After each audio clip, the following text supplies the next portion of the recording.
ఒక ఊరిలో రామయ్య అనే రైతు ఉండేవాడు. ఒకరోజు పక్క ఊరికి సంతకు పోయి ఒక ఎద్దును కొన్నాడు. తిరిగి బయలుదేరి వెళ్తుంటే బాగా చీకటి పడింది. దారిలో ఎవరూ లేరు. ఒక్కడే ఎద్దుతో వెళ్తున్నాడు. అంతలో ఒక దొంగ పెద్ద కర్ర తీసుకుని ఎదురుగా వచ్చాడు. దొంగను చూడగానే రామయ్య భయపడిపోయాడు. ఏయ్, ఎద్దును వదిలేసి పారిపో, లేదంటే ఈ కర్రతో నీ తల పగలగొడతా అన్నాడు దొంగ గట్టిగా. రామయ్య వెంటనే ఎద్దును కట్టిన తాడు దొంగ చేతికి ఇచ్చేశాడు. అయ్యో, ఇంత విలువైన ఎద్దును అడగగానే నీకు ఇచ్చేశాను. ఈ దారంతా చీకటిగా ఉంది. దారిలో ఏ పామో తేలో కూర్చిందంటే అంతే. కనీసం ఆ కర్రనైనా నాకు ఇవ్వు అని వినయంగా చేతులు కట్టుకొని అడిగాడు.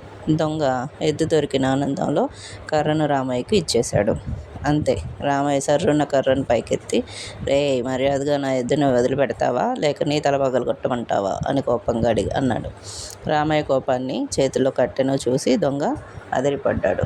ఎద్దును అక్కడే వదిలేసి పారిపోయాడు.